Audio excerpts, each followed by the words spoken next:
Hello and welcome to Sports Beat After Hours. I am hosting today. My name is Hema Jr.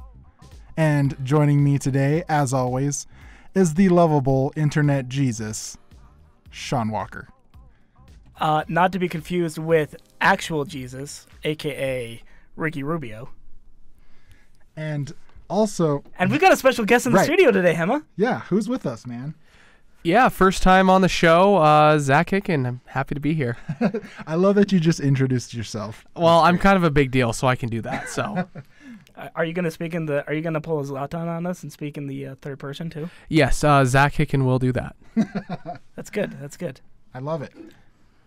Well, we had a busy weekend this weekend, as you know, or if this is the first time you've listened to this podcast. Sports Beat After Hours is basically after Sports Beat airs Sunday nights, we kind of just unwind and unload and talk about whatever we want to talk about. Things we already talked about, things that we didn't get to talk about that we want to talk about, and just anything sports, pop culture in general. Sports, movies, even soccer. Soccer's not off limits, which I know Zach's going to be really mad here in the booth, but we hit it all. So guys, should we start it off? Well, I'm going to add this. I'm actually fine with that because you said we're going to talk a little bit of baseball today, so I can give up some soccer if we're going to talk a little bit of baseball. Is it baseball season? It is baseball season. It is baseball season. How could you forget that? Oh, sorry. As a loyal MLB.TV subscriber for the rest of my life, I had no idea. Did you get that free T-Mobile promotion? Yeah, thanks T-Mobile. Thanks T-Mobile. So let's crack one open for T-Mobile here.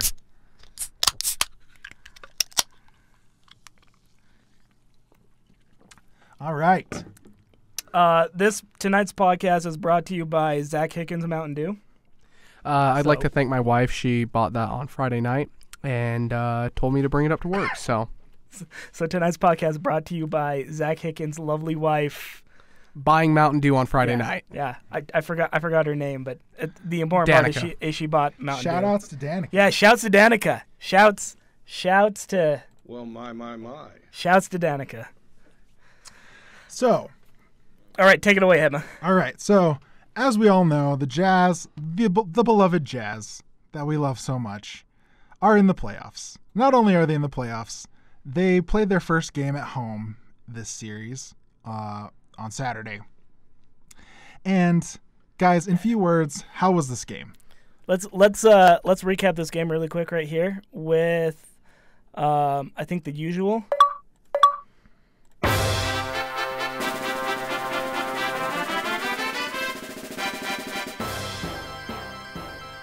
This is a pretty good game. We got the W. That was awesome.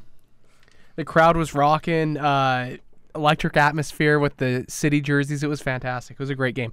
We don't know that because we were across the street at KSL Broadcast House. Well, everyone was across the street at... you guys were at Broadcast House. You were at the Real Salt Lake game. Yeah, I was at Rio Tinto Stadium, so I also wasn't there. But we were across the street. We were there. Yeah. We were in spirit, though. Right. We were there in spirit. Well, plus I saw everyone leaving as I was leaving work, and everyone was having a great time walking out. They looked like it. I mean, it was a great game. You can't argue that. Yeah, can I tell you guys? I was not there. Full disclosure, I wasn't in the arena during the game. I did stop by pregame while people were filing in and whatnot, and I kind of just to try to catch the vibe, try to get the emotion around the fans that were coming to the arena. I had several friends that were actually there. They were sending me video and Snapchat and Instagram stories and stuff all night. And this game 3 of the NBA of this first round NBA playoff series against the Oklahoma City Thunder, I'm probably gonna get a lot of haters for this. But this reminded me of a Jazz game back in the glory days, like Stockton to Malone, that crazy supporting cast of Jeff Hornacek and Brian Russell and all those guys. Like the arena, the atmosphere. I mean everything about it. The pregame fire, the sold out venue with the specialty shirts and everything. It reminded me of a Jazz game in my adolescence and really in their glory days when they were actually competing in the NBA Finals. So you're worried about getting hate for that. Guess who can back that up is John Stockton. He told Craig Bolerjack yesterday during the game, he said, "This reminds me of the old days." Craig Bowlerjack recounted that to Jeremiah Jensen today on Sports Beat.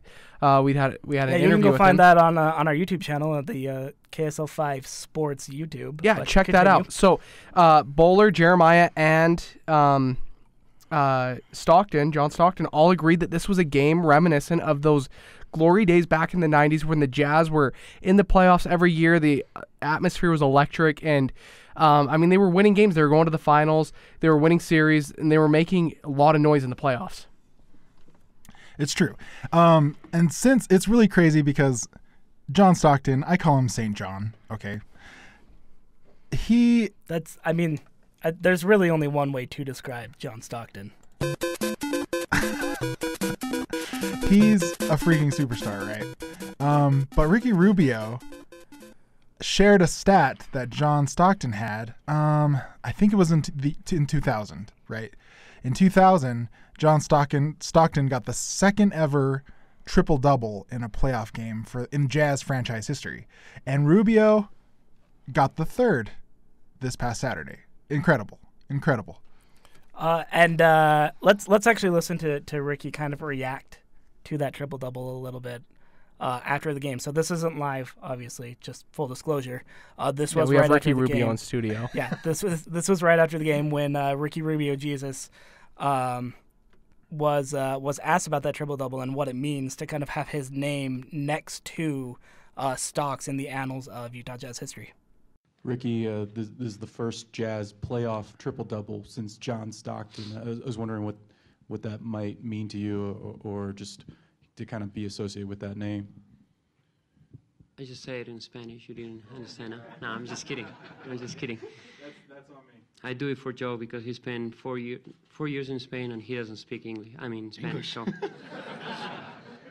I learned English from him. So, having my name next to his name, it's an honor. I don't know what else to say. It's huge. Have huge respect for him, and playing here, he was great because I know how important a point guard is for this franchise, and I feel great here. So yeah, Ricky had the triple-double. He was pretty much unstoppable. Guess who was supposed to stop him all night? Freaking Westbrook. Westbrook couldn't shut him down. Ricky was running all over, hitting mid-range jumpers all night long, and doing things that Spaniards aren't supposed to be able to do right off of the soccer pitch. Really. Yeah, exactly. And I don't think Russell was too happy about that. Russell Rubio got hot, especially I think from mid-range. I think he started 5 for 5. Just what allowed him to get so hot there? He made some shots. Too comfortable. But I'm gonna shut that off next game, though. Guarantee that.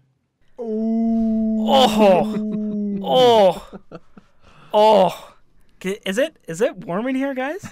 Is it a little warm? A little bit, yeah. Is it a little warm? Because Russell Westbrook just brought fire. So like if this wasn't like a semi-rivalry, like contentious, heated playoff series before now, which I think it was, but if it wasn't, it's on, dude. It's so on. That was another thing that reminded me of the Jazz's good old days. Was the physicality, the chippiness, the tempers. It was great. I loved every minute of it. And Russell Westbrook promising that he's gonna shut that shiz down in the next game. Yeah, we'll see about that, right? No, definitely. He hasn't really performed up to where he was expected to in this playoff series. You had playoff P in Game 1. Oklahoma City's big three disappeared in Game 2, especially late down the stretch. Or they at least went, in the fourth quarter. 0 for 18 in the fourth quarter. And then, they couldn't get the win on the road in Game 3. Game 4 is tomorrow. We'll see what they're able to do. Yeah, so that's Game 4 of the NBA playoffs. First round series, Utah Jazz lead the Oklahoma City Thunder 2-1. Tip off Monday at 8:30 p.m. Mountain Time at Vivint Smart Home Arena. Get your tickets. If you don't have your tickets, come watch the game with us at KSL Broadcast House. We'll find a way to let you in the door. Yeah, we'll sneak you in. Feel free. Just tell the security guards at the gate that After Hours sent you.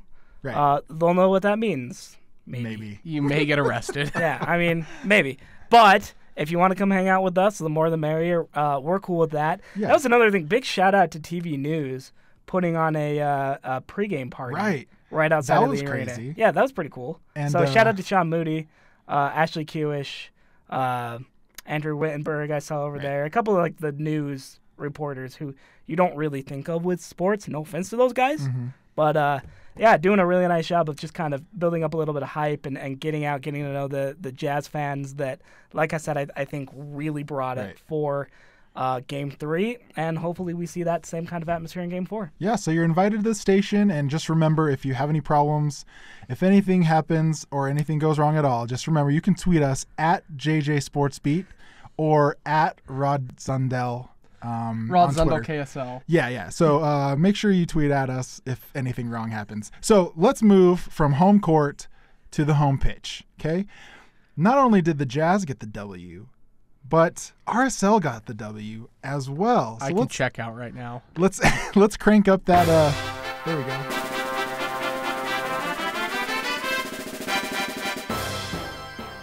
Zach, tell us about your favorite part of the RSL game. I actually do have a favorite part because I had to cut the highlights for it.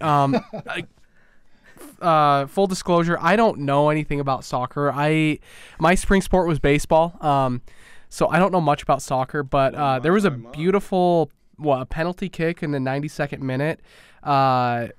Can't remember the athlete's name, but he hooked it in. He put some good spin on that ball, hooked it in the top right corner of the net. It was unbelievable. It was, seriously, like the extent of my knowledge about soccer comes from FIFA, and I know you don't care, Mike Leach. Yeah, it was awesome. It was really cool. All right, so that was pretty good, Zach. Let's give him a hand because. Yeah. That was good. Shout out to Zak Hicken, new KSL Sports soccer correspondent. Exactly. Yeah. We're going to send him to the matches. No, yeah, that was my favorite part too. It was a free kick by Albert Rusnak at the end, like 92nd Rusnak, minute. that's the guy's name. Yeah. Curls it around the wall. I think it was like a 4-man wall. He curls it around the wall. And it was outside the big box. It was way far out. And it sneaks right inside the second post. And it was quite a kick. My favorite part after that was when he was interviewed, and he said something to the effect of, "It's about time I scored," and we're all with you, Albert. It's about time you scored. About time indeed. About time. Zach, I love you, Albert, but there's some truth in that statement. Like freaking A, if you're gonna replace Javi, you need to be scoring, bro. No, just kidding. It's sort of. We still love you though. Zach, Zach cut that highlight. It was pretty good. For a guy that doesn't know anything about soccer, I know how to cut a mean highlight for soccer. So, for sure. The beautiful game, beautiful kick, beautiful win, 3-0. They'd only scored 6 goals in their first 6 games. They scored 3 last night against the Colorado Rapids. Yeah, shout out to the C-Dot Rapids. Let's, just for posterity's sake, let's take another look at this highlight, shall we? I want to get back, DJ. I want to get back to this conversation about Nick Beasler, and as we were just showing you, the 6 kind of unexpected. The situation where Justin Glad, after 5 center backs played, he got his opportunity. Oh, he got him! He got him! Albert Rusnak bends it around the wall, near post. 3-0. Shout out to David James. What a goal from Albert! Shouts to David James, man. Yeah, I think my favorite part about this goal, other than the goal itself, which was awesome, but it was watching Colorado keeper, this is now backup keeper, if you will, Zach McMath. I keep wanting to call him Philadelphia keeper because he was with Philly forever. But no, Zach McMath comes in. He replaces Tim Howard in the game. We'll get to that in a second. Right. But he's guarding his post, and he's kind of a little flat-footed, but not like totally off guard. Right. He could have got there. And you can tell he starts to try to make the save, and then as the ball swirls around the wall, he goes, "Oh, it's going wide. Yeah. No big deal." And so all he's doing is he's just stopped right next to the pole to the post, watching this ball sail over his head into the upper 90. Like, oh, Well, shoot. The way his arms like kind Well. of just like flop over like afterwards after it nets. Oh, it's great. It's great. I love it. Yeah, so good. So shout out to Zach McMath. Drink to Zach McMath. Drink to Zach McMath. Former Philadelphia Union All-Star. Oh, Zach and McMath. someone brought this up on Twitter, by the way. After the Jazz game, someone said pretty much like shouts to Colorado for everything. the greatest, pretty much the greatest, the best moments in Utah sporting history are thanks to really lopsided deals with Denver area teams. Because obviously you've got the highway robbery that was Kyle Beckerman for Mehdi Bellucci. Exactly. Kyle Beckerman, the captain for RSL for what, 10 years? Yeah. More? For you Jazz fans out there, let's not forget that Donovan Mitchell wouldn't be here if it weren't for the Denver Nuggets. He was drafted. Shout out to Trey Rudy Lyles. Gobert? Oh, yeah. Rudy Gobert, The Stifle another big Tower. one. Yeah, the That Stifle 27th Tower pick. himself, drafted by the Nuggets, technically. Did they just give him to us? Also, let's pour one out in that vein. Let's take a drink for the Taurean Prince era in Utah Jazz basketball history. Cheers. So, So, a lot of draft history between Salt Lake City and Denver. And I think it's fair, guys. Maybe I'm biased, but I think Utah's coming out ahead right now. I think so. Shout out to the Mile High State. I mean, Trey Lyles, he still has some legs in his career, bro. I mean, he doesn't like to practice, but maybe something will work out for him in the long term without practicing. Right. And it just got cold. So So let's move along down the pitch. Another pitch. It was the first home game for a professional team at the new Zions Bank Stadium. This was also on Saturday. Was it Saturday? Friday. That's right. It was on Friday. I was there. I don't remember because the weekend is one big blur. The Utah Warriors. They had their home. Well, I guess it's not their home opener. their home opener. Their home opener. Their home opener at their real home stadium. Right. We don't count the Art Rio Tinto one because they got freaking spanked. Neither do the Warriors. for Right. that They don't matter. remember either. But it was good because they freaking demolished the Alberta side that they played against. The final score was like 80 to 12. 80 to 12. And I've been getting a little bit of hate from this on the internet, so I gotta get your clarification, Hema, because Okay, you're let's the do it. rugby guy on this podcast. Alberta Wolfpack or Toronto Wolfpack? Oh. Because the original promotional material and like when the schedule was announced and everything called them the Toronto Wolfpack. Oh, which, really? for those who don't know, the Toronto Wolfpack was the first transatlantic rugby team in Premier League history. It was the first ever Canadian side to play in England's Rugby Premier League. Okay. They just barely dropped down, but they're one of the top teams in the second division right now in the championship. The Alberta Wolfpack are very much not the Not Toronto them. Wolfpack. They're like a club team So they have that's the like same semi-pro. Well, so they play in the same area Right. because Toronto is, Alberta. Yeah, Toronto's not in Alberta. This is coming from the resident Canadian. But Oh my gosh. I Toronto's in forgot. Ontario. yeah, Okay. so you had these two Canadian Wolfpack teams, and it's originally advertised as Toronto, which got rugby Interesting. fans a little excited.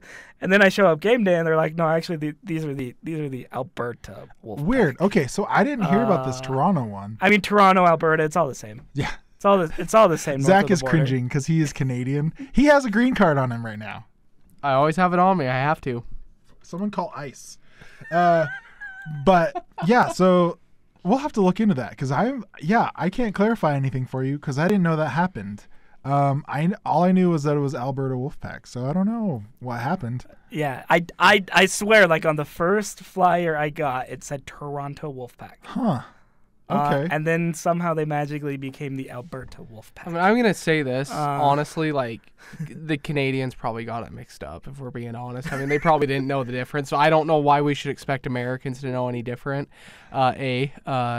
So I mean that Alberta team, they showed up, they tried hard. I mean, shout out to the Alberta team that really did their thing, really looked good. I'm sure they had a lot of fun. I think they were trying to play that Canadian rules rugby where you can have 12 men on the field, you can send your guys in motion before the snap. I just don't think they could really adjust to the American game. So we'll see what they can do next time that they come down south to the States.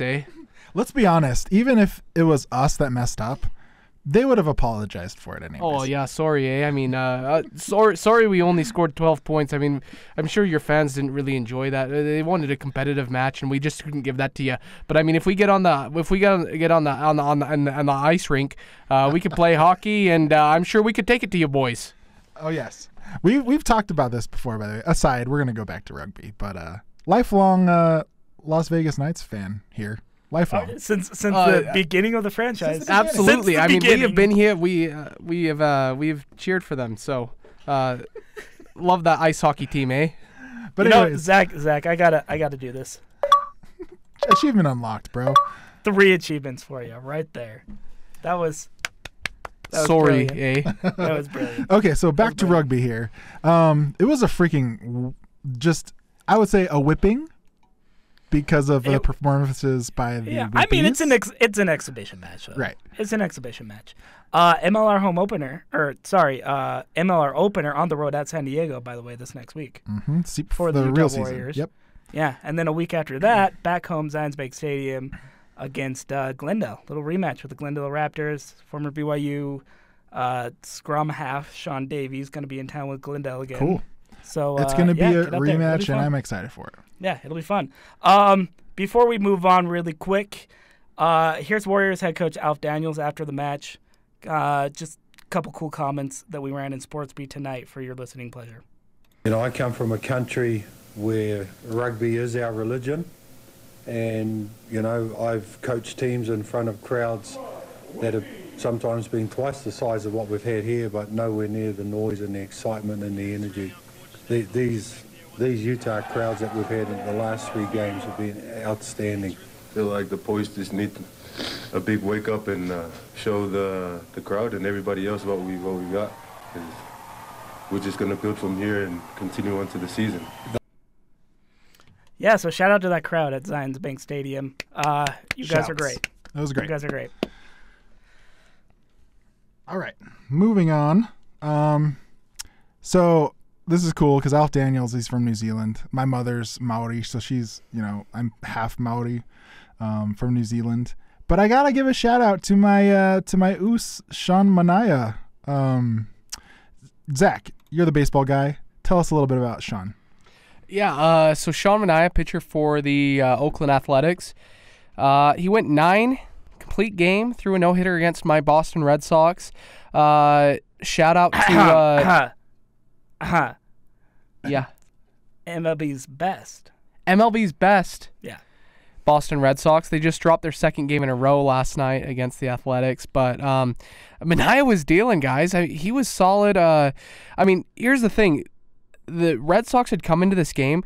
They hit 11 home runs earlier this week against the Angels. They were just tearing the cover off the ball.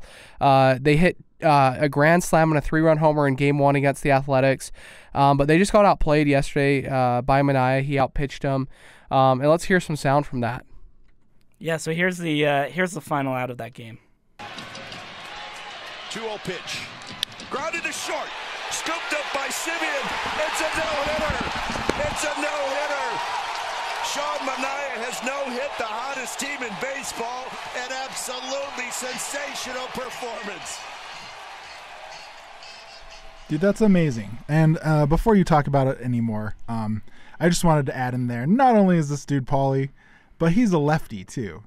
And southpaw. I'm a lefty, and so I'm going to start doing shouts on every pod for my lefties that I love. Lefty of the week. Yeah. Southpaw. We're gonna split it though, because not only did Sean Manaya throw that no-hitter, but also Joe Ingles, who's also a lefty. Bro, nails a 3 and stares down Paul George. I think it's Paul George, right?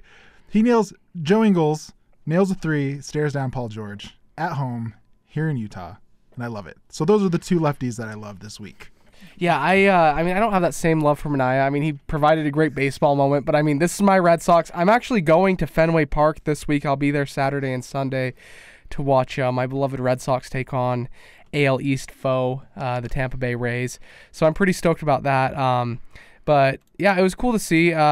Most people probably don't realize that. I feel like a lot of sports fans, just because of what's going on with the NBA and NHL playoffs, it kind of got overshadowed a little bit. So that was cool to see. Does baseball begin before June? I'll agree with you, Sean. Look, let me tell you this. Baseball, baseball has an issue. To be fair, you guys do play like 1,032 games. 162, yes. Yeah, close. Yeah, give or take. Plus the playoffs. I mean, so it is kind of a lengthy season. No, it is a lengthy season, and I mean that's something. I mean, to go off on a little bit of a tangent, I think the baseball season does need to be shortened a little bit. Especially you look at what's going on this April, where teams are having to cancel multiple games. I think there's already been like 27 games canceled because of weather. Toronto, which has a dome, had to cancel a game because a sheet of ice fell through and fell onto the playing field. I mean, it's just been an absolute mess for baseball this season. And I mean, baseball has an identity crisis kind of as well. I mean, you can't name the greatest players in the game. A lot of guys don't really know who. I mean, if you saw Mike Trout on the field, like an average sports fan might not know who that is. I think Bryce Harper is probably the only guy that shouts to Brother Harper. But I feel like, Mike Trout or a guy like Manny Machado, a lot of these guys probably wouldn't be recognized on just on the street by a casual sports fan because they're kind of just average-looking guys. They're not huge behemoths, but they're freak athletes that don't get recognized for what they do. That's the end of my tangent. You know what? We're gonna recognize all those hardworking baseball players right there. Drink. Pour one out for the hardworking MLB players out there. Speaking of which, did you see Mike Trout? He's the former Salt Lake Bee. Salt Lake Bee. He's leading the majors in home runs. He just hit his ninth of the season, just passed up Brother Harper. He goes back to the dugout and pulls out a jug that says Mike's Secret Stuff on it and starts drinking it. Is that awesome or what? That's perfect. Shouts to the 90s kids, man. That's perfect. So Space Jam, 3 after LeBron releases the inevitable Space Jam 2, Mike Trout, the Monstars are going to come and play baseball. I love it. By the way, okay, before we end it up, okay. Did you know that's why Donovan wears 45? Did you guys know that? Because of Space Jam? Well, because of Michael Jordan. Because Donovan's a baseball kid. Yeah, his dad's works in the New York Mets For the Mets, organization. yeah. And I guess he was a big baller he was a shortstop and pitcher, I think. And I think he had an opportunity to play college baseball. Yeah, right? he was on his way to. He actually told us about this during the summer league. He was on his way to potentially play minor league ball. He had some minor league some teams that were interested in him as like a minor league prospect in high school. He was on his way kind of down that path, and then he got hurt. Didn't he? Yeah, he got hurt on a home home plate collision, and broke his rib. Oh, I thought it was his arm or something, but maybe he broke something was broken. He broke the other kid's rib. He broke his wrist, something like that. It was a really bad collision. Him and his mom both said that kind of chased him away from baseball for good, and they're like, maybe we'll stick to basketball. But anyways, so I'm dropping that knowledge on you. He wears 45 because Michael Jordan wore 45 on the diamond and on the court. So pretty crazy. So I thought I'd throw that in there before we end the night. Yeah, so shouts to Donovan Mitchell. Shouts to his mom. Shouts to Zak Hicken for joining us here. I'll be a staple from now on. Hopefully. Well, actually, I'm going to be gone next week, but in 2 weeks, I'll be a staple again. So we'll bring you back. Don't worry. All right. Shouts to Hema and Sean Jr. for joining us once again. I'm Sean Walker. This has been another edition of KSL After Hours. Peace.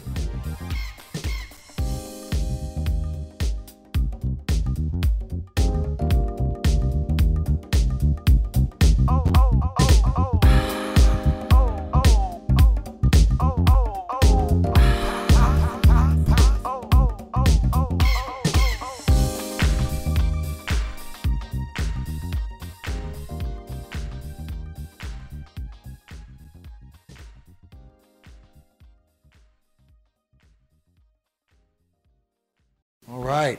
It's a wrap. Thanks, guys.